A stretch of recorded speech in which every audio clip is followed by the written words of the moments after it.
Okay, so yeah, you're probably wondering why I'm wearing this now. Well, seeing as how I'm just starting this, I checked back the video. There's this weird little clicking noise in the background. Probably from it was probably using my internal mic. So I'm just gonna experiment with different things, see what works. Let me know if you like this or not. There might be some static. I'm not sure. If there is, it's probably not bad. I don't want to do any editing for these videos, so. And sorry about the glare on my glasses. I mean, I could take them off, but then I can't see the results. So that would be no good. So, sorry about that. Maybe one of these days I'll get an actual camera and go from there, but for now this is what I got to work with. So this episode is going to be talking about Raw 1000. Let me start off by saying this was a bad show. For as hyped as it was bad. Last week we found out that John Cena is cashing in on Raw 1000.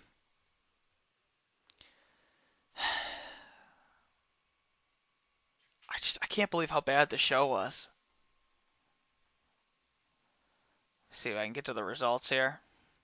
So we start with DX. Actually, we start with Vince McMahon in the ring, basically thanking the crowd. They were in St. Louis, Missouri, by the way. But they were thanking he was thanking the crowd. There was a chance of thank you, Vince. It was well done. It was a good segment, a good way to kick things off for the milestone. From what I understand, WWE is going permanently 3 hours for Raw. Please, somebody kill me now. Ugh. So dumb.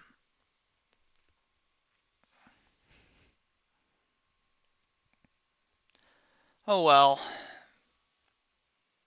He announces here, please welcome D-Generation X.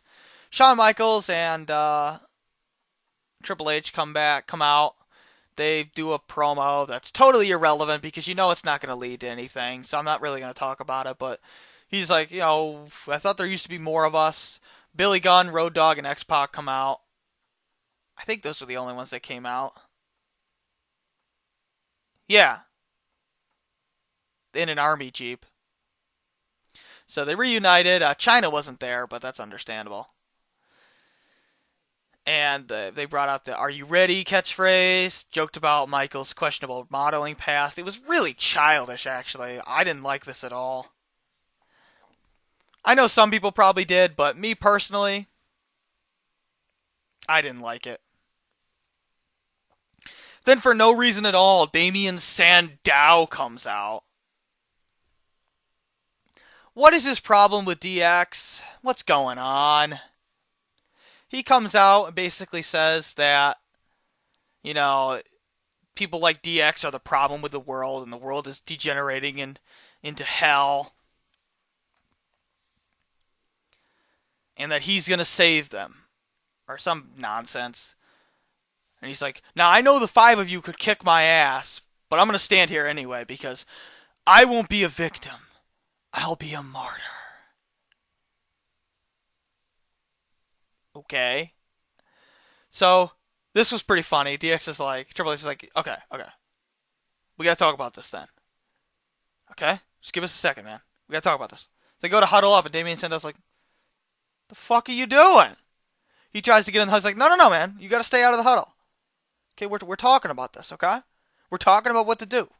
This concerns you, but you'll find out when we're done. We gotta have a meeting. So, they have a meeting, and they're like, okay, Mr. Sandow, we have decided what to do. And then, of course, Shawn Michaels super kicks him. He gets pedigreed and then thrown out of the ring. No X Factor or Fame Asser or Shake, Rattle, and Roll, which is odd. By the way, X-Pac, Billy Gunn, and Road Dogg all look horrible. Shawn Michaels and Triple H still look pretty good, though. But they posed for the crowd, and Triple H made a funny comment about how he's the only one that has hair still, which is true. The rest of them are losing their hair. But yeah, I was never a huge fan of DX, so maybe it's just me, but I don't know. I didn't really like it that much. I thought it was childish myself, but I'm not gonna, criticize it too much for that because that's how DX was back in the day. Actually, I think they were more serious than that now that I think about it, but yeah, they did silly shit too, I guess. So then we had World Heavyweight Champion Sheamus, Rey Mysterio, and Sin Cara all going against Alberto Del Rio, Dolph Ziggler, and Chris Jericho. Why is your World Heavyweight Champion opening the show? Makes no sense. So anyway, Del Rio, or Ziggler, basically the match, it's a decent match. Sin Cara, I think, starts it off against Del Rio, I think? I forget. But anyway, I don't think Dolph Ziggler ever got in the ring, but it's a pretty quick match, but it's pretty good. I liked it. I thought it was good. It was probably the best match of the night.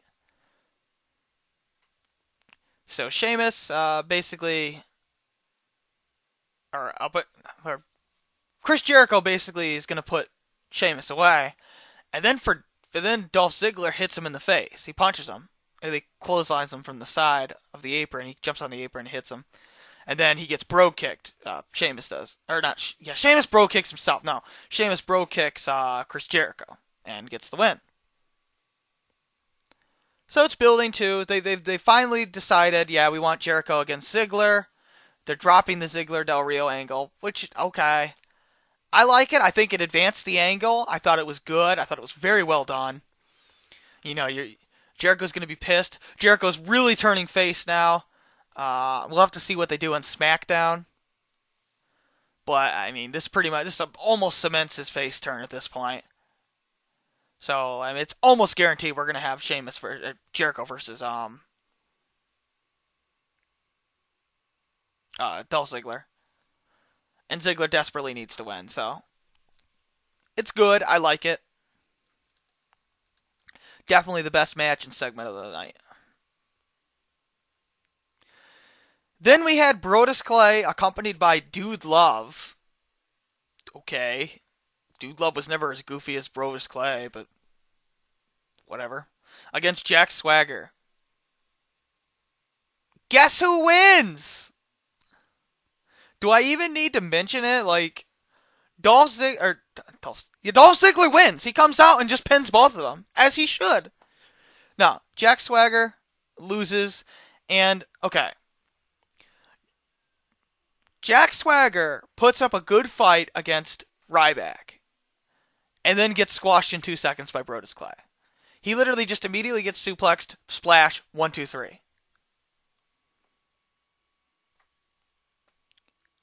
So, can Brodus Clay defeat Ryback in a few seconds too? I don't know, they're sending mixed signals. Like, what are they doing with Clay? Is he still being pushed? I thought Big Show squashed him. What are they doing with this guy?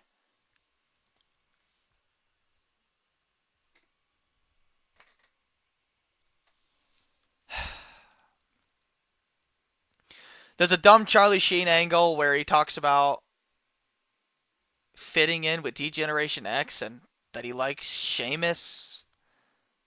I don't fucking know. Why is Charlie Sheen on Raw?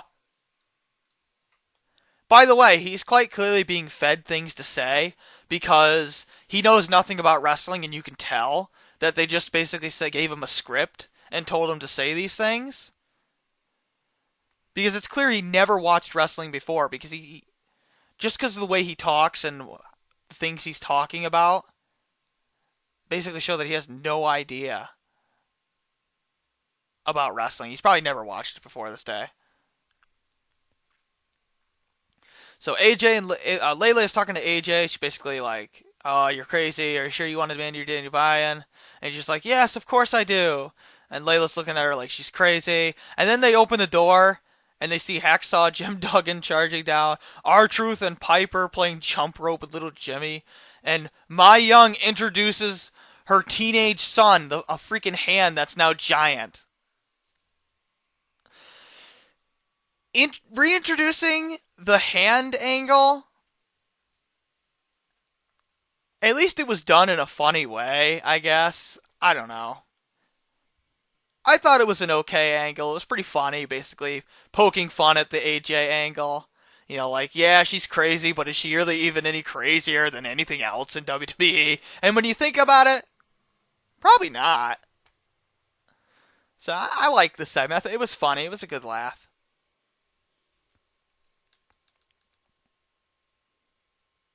Triple H visited Trish Stratus, and they did the yoga thing again, where it looks like Triple H is trying to basically get ass sex with her. I don't know, or do her from behind. Now this doesn't make any sense to me. DX comes in and they're like, should we wait outside? They're not naked. It's quite clear they're not having sex. Why do people assume that when they walk in on this? It's like, okay. Unless they have very thin clothing, I don't think you have to worry about that. And then X-Pac is like all creepy. He's like, hey, baby. And X-Pac's like fucking 50 pounds overweight now. It's disgusting. It's like, whoa. So, yeah, she's like, yeah, I'm pretty great. She's like creeped out. I don't know. It was a dumb angle. Well, it was kind of funny, though. So, I don't think it was too bad. And then we had the wedding! In the first hour, Daniel Bryan comes out. He's going, yes! Yes! Yes! Yes! He's doing his full entrance and everything. Slick was the guy doing the wedding. And AJ comes out to wedding music. They go the whole thing. The crowd's like, no! No! No! The whole time. It was hilarious. And I'm like, okay, Kane, come out. Come on. And it doesn't happen. Instead, we get this. I don't even want to talk about it. I don't want to talk about it.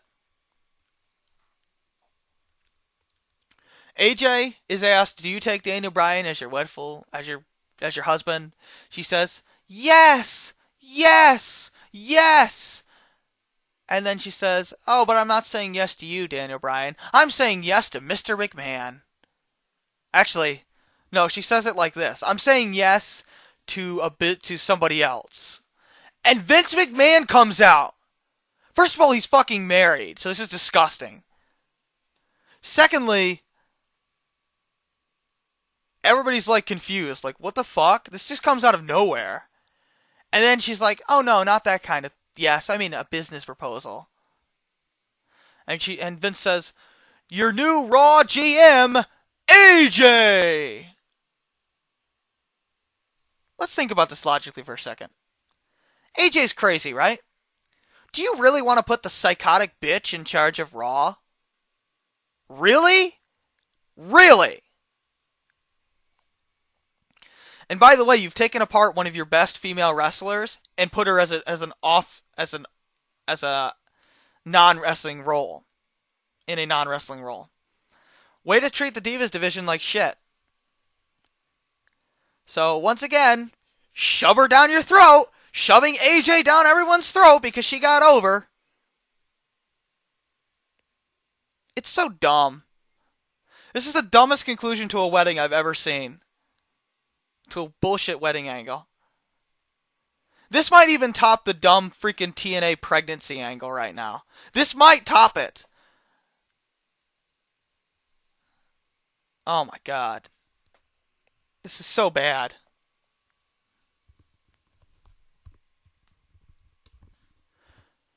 Oh well. It was dumb. Daniel Bryan starts destroying everything. AJ leaves with her music playing. CM Punk, of all people, comes out. Basically says, you know, I won't brag to you, but you did just get stood up at the altar. Like, dude, what a dick! But it was pretty funny, though. CM Punk's, of course, great on the mic. And then all of a sudden, The Rock comes out. What? Why is The Rock coming out? And The Rock comes out and he basically says, The Rock would like to announce that he's getting a title shot at the Royal Rumble. What the fuck? Why does The Rock get a title shot at the Royal Rumble? Again, this brings the question, can anyone just book themselves in a title match? If that's true, could a fan go in the ring and go, I'm going to fight for the WWE title tomorrow?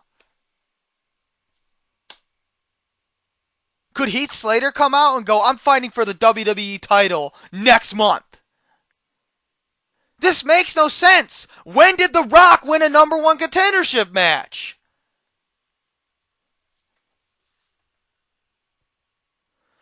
So CM Punk, of course, says, I'm going to be the champion. Daniel Bryan says, no, I'm going to be the champion. Rock calls him Frodo, which is funny. The Rock's, of course, The Rock. He's good on the mic. And then he's like, don't worry. Your wedding didn't work out, but The Rock's got you a present anyway. And he rock bottoms him. Rock bottoms CM Punk, or not CM Punk, Daniel Bryan. By the way, for some reason, Daniel Bryan was with looked like doctors earlier in the night. It goes nowhere. I don't know what the fuck that was about. By the way, I fast forwarded through some of the bullshit when I was watching this, admittedly. Oh, Bret Hart was a guest ring announcer for some reason. So Miz fought Christian for the Intercontinental title. Why does Miz get an Intercontinental title shot? When did he win a number one contendership match? When was he named number one contender? This makes no sense. Miz wins. It does nothing for Miz. It does nothing for Christian. At the very least, there's now at least one heel champion, thank God. But still, I don't know. I like Christian. It pisses me off to see them treat him like this. And then Charlie Sheen shows up. By the way, it was a good match, the Intercontinental title match. But Charlie Sheen shows up and basically says that he has a bone to pick with Daniel Bryan. Why? Are they seriously going to have a Charlie Sheen, Daniel fucking Bryan match? Oh my god. I'm gonna die. Like, I'm not gonna make it to SummerSlam. I'm seriously not gonna make it to SummerSlam. I'm not talking about it anymore. It was a dumb angle. The end. Then we got Brock Lesnar against coming out, or Paul Heyman coming out, because Triple H is out there, and he's like, it's time for the answer. Paul Heyman comes out and says, no, I will not. Brock Lesnar will not fight you at SummerSlam. And Triple H says, no, I'm not asking anymore. I'm telling. Now you get his ass out here. He can't even tell me no to my face. He has to come out here and break my fucking arm. Break my arm. He's nothing but a bully. And you know what? That's exactly how Brock Lesnar has been booked. He's not some unstoppable monster. He comes back, loses to John Cena. At first I liked it, how they mirrored the Frank Mir match. And then all of a sudden, they do nothing with it. John Cena's perfectly fine the next night after Extreme Rules. So it's like, what the hell?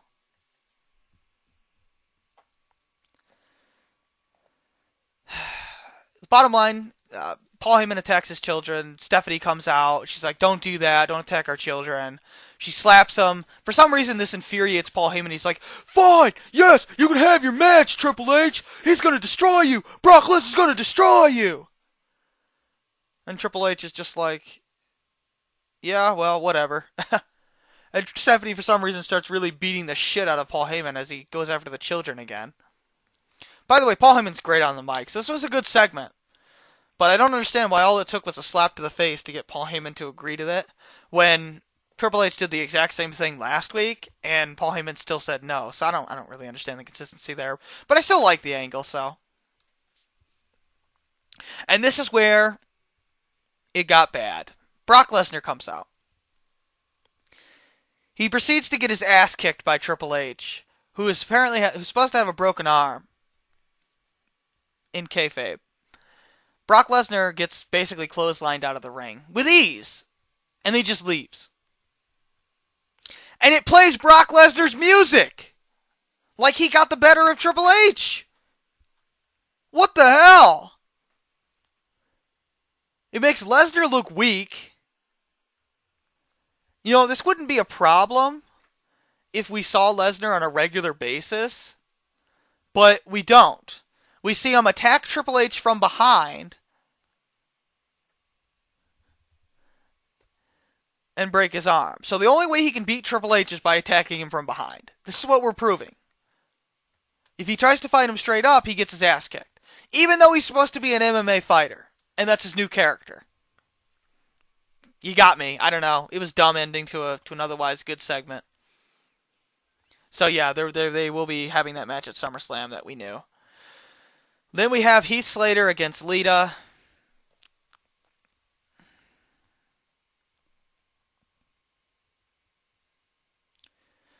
In a no DQ match. I don't know why it was a no DQ match. It just was. Lita comes out. She's wrestled men before, but for some reason she hires the APA. And JBL and Farouk come out. I don't know why. You got me.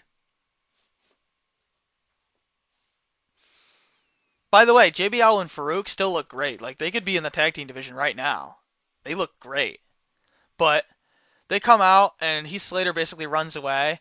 And then we see, we hear the What a Rush. The Animal comes out with all the other legends that Heath Slater has lost to, except for Doink. But Doink was there, but, Heath Slater beat Doink somehow. So Doink comes out, or they all come out. They basically throw Heath Slater in.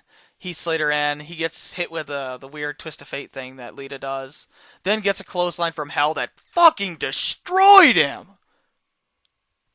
And then he gets the lead assault. 1, 2, 3. It was a cool payoff. It was nice to see them all together. But hopefully this is the end of the legend nonsense, and we can go on to current stars. Oh yeah, Daniel Bryan was then interviewed. He basically said that she needed life management instead of anger management. And threatened to slap the yes lock in him. The yes lock on him. Okay. And then Kane came out. For no reason, by the way. Like, did Kane have a match? No. By the way, we've had, 2 matches now? There was no wrestling on this show. So Kane comes out. He doesn't have a match, he's just out. And then all of a sudden, all the jobbers come out. Jinder Mahal, Kurt Hawkins, Tyler Rex, El Hunico Camacho, and Drew McIntyre. And they're going to kick the crap out of Kane. Of course, Kane should be able to kill all of them himself, but in comes The Undertaker, saves him. By the way, he's trying to take his hood off, and it's stuck on his bald head, so he's like, oh, come on, get off. He finally gets it off. I guess off camera, he was trying to get the jacket off, and Kane and the referee, or I think the ring announcer had to help him get it off or something. I don't know. But it was hilarious, though, to see him not be able to take the hood off. But anyway, they destroy all 6 of them. Once again, keep abusing your roster, WWE. Keep doing that. That's going to be real well for you. Because someday you're going to need Jinder Mahal, Tyler Rex, Kurt Hawkins, Drew McIntyre to actually be guys, and maybe even Hunico Camacho to be guys that, are going to be mid-carders or at least upper-carders or maybe even main eventers. And guess what? You keep destroying them, no one's going to take it seriously. So good job. Destroy 6 people at once. Fantastic.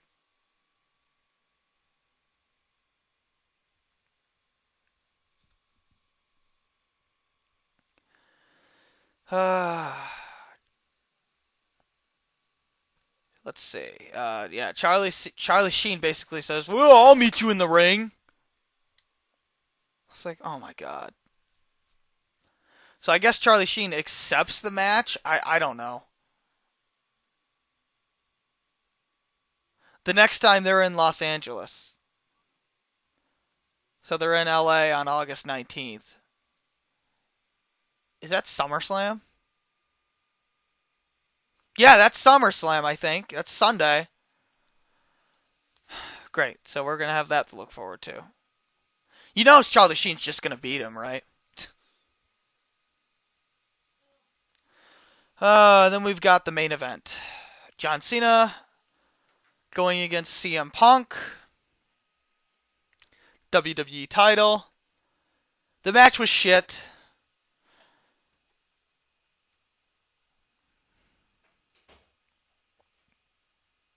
Match sucked.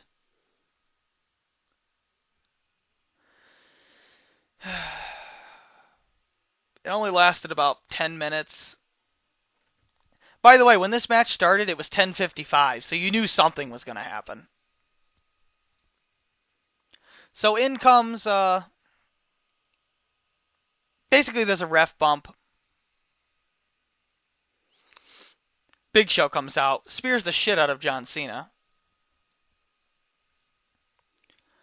Then gives him the knockout punch while CM Punk is like in the corner like, oh my god, it's the Big Show. Should I help John? What should I do? It's like, okay, what the hell is CM Punk doing? And Big Show leaves and he's just like, do I pin him? Maybe? Maybe not? So, he eventually grabs the referee, throws him in, and does pin John Cena. Cena kicks out at 2. Okay, a minute went by. I can understand that. So CM Punk goes for the go to sleep.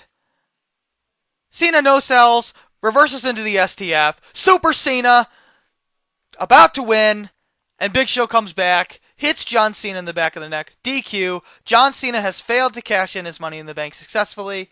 He has lost his Money in the Bank, is not the champion, and gets to get beat up by John Cena, or by Big Show. And CM Punk again is in the corner like, what's going on? What should I do? And then you hear, if you smell what the Rock is cooking, plays. You know, you hear the, if you smell, and here comes the Rock. Comes out. CM Punk starts to leave. Big Show gets spine bustered.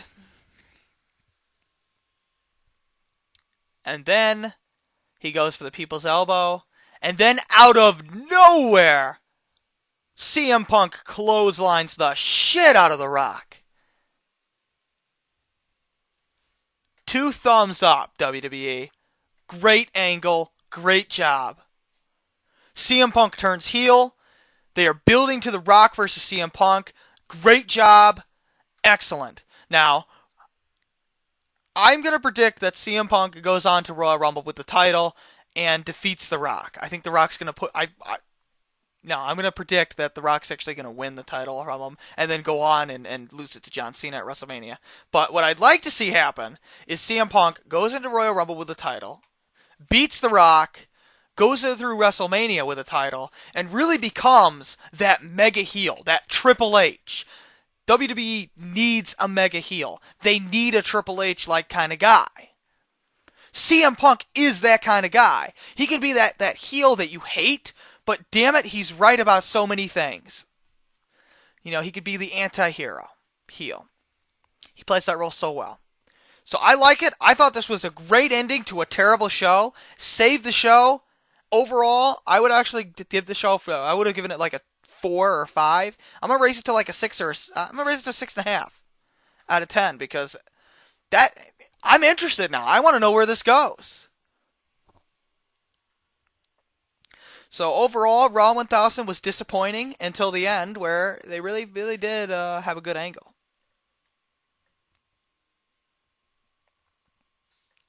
So that was the end of Raw 1000. Pretty good. I liked it actually. So I mean, if you're gonna end strong, if you're gonna do something strong, you might as well end strong, and they did. They did. They absolutely did.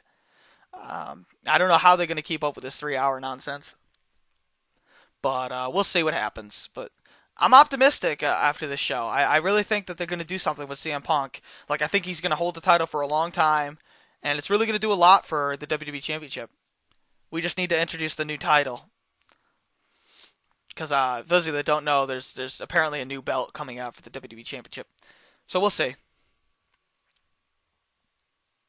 Should be good. The only thing I'm a little concerned about is in the Christian Miz match. Christian seemed to get legitimately hurt on his knee, but I don't know if that was just part of the angle or something. But he did seem to hurt his knee. So hopefully he's okay. We'll see on SmackDown if he's okay. But yeah, I mean, we've got a feud with Miz and Christian to look forward to. That's going to be a good match if they go do it at SummerSlam.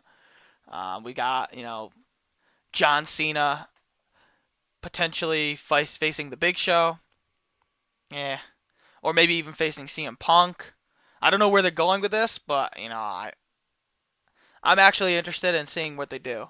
I'd like to see CM Punk face John Cena, and then the Big Show cost him the title again, and then they can have a feud with Big Show and John Cena where like they need a Hell in a Cell match or something to really end it because they just hate each other so much. That would be pretty cool. So, but we'll see where it goes. I mean, overall, I like the show. So, Raw 1000 was way better than how it's been before. I mean, not that it's any good, but I mean, with WWE, I'll take what I can get right now. So, anyway, that was Raw 1000. So, next time I'll be talking about TNA Impact for last, what is it, on Thursdays? Yeah, I think so. So I'll be talking about that. So join me for that. And yeah, no, I'm not going to talk about Ring of Honor this week. But yeah, so anyway, thanks for watching. Take care.